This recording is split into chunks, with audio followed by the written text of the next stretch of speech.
years. He had founded experimental theater schools in Medellin and Bogotá, and he once dared to turn the Santa Maria Bullring into the stage for the Molière play.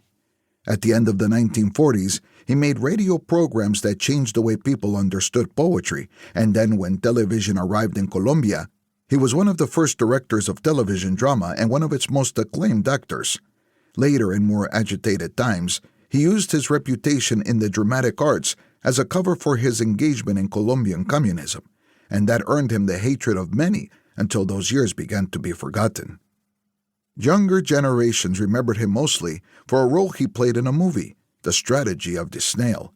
Sergio's best-known film, and perhaps the one that had brought him the most satisfaction, in which Fausto played Jacinto, a Spanish anarchist who leads a small popular revolution in the heart of Bogotá.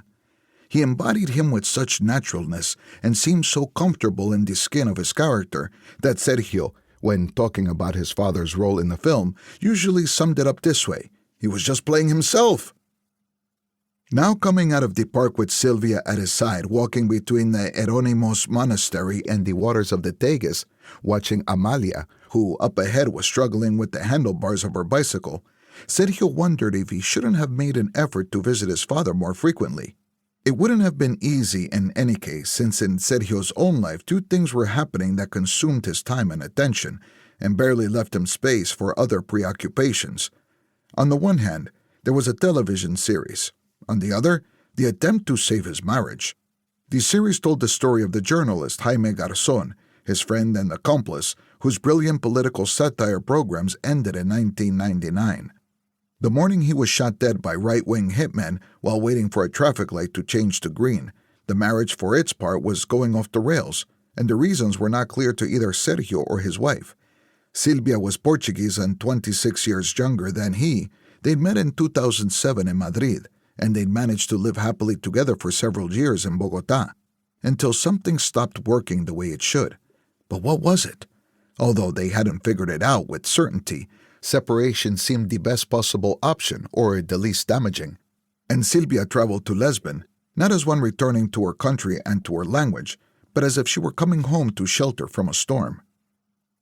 Sergio endured life without his wife and daughter as well as he could, but always aware that the separation was doing him more harm than he admitted. Then the opportunity he'd unknowingly been waiting for arrived. The Filmoteca de Catalunya was organizing a retrospective of his films, and the programmers asked Sergio to travel to Barcelona to spend a long weekend with them, from Thursday, October 13th until the following Sunday. There would be the opening, one of those ceremonies with cava and live music, full of handshakes and generous praise, which had always exacerbated his natural shyness, but which he'd never refused, because deep down he felt that not even a shyness like his justified ingratitude. And then for 3 days Sergio would attend the showings of his films and speak about them with an interested and educated audience. The occasion was perfect. He decided immediately that he'd take advantage of the invitation to Barcelona to make a stopover in Lisbon, spend some days with his wife and daughter, and mend the family that had come apart, or at least come to understand the reasons for the rupture. The Film Institute booked his flights in accordance with those requests. So on October 6th, when Sergio arrived in a yellow taxi at the Bogotá airport, he already had his connecting flight to Lisbon booked for the next day. He called his father from the departure lounge. Never in his life had he left the country without saying goodbye to him over the telephone. "When will you be back?" Fausto asked. "In a couple of weeks, Papa," Sergio said. Okay, Fausto said. "We'll see you when you get home." "Yes, see you then," Sergio said, thinking that they were both repeating the same phrase that they'd said 1,000 times on 1,000 identical phone calls, and that those simple words weren't what they used to be. They'd lost value, like coins no longer in circulation. In El Prat Airport, one of the assistants in charge of the retrospective was waiting for him, because Sergio had offered to bring in his hand luggage all the material they needed, the hard disks with the films, of course, but also stills from the shoots, and even 1 or 2 original screenplays that the Film Institute would show in its display cases.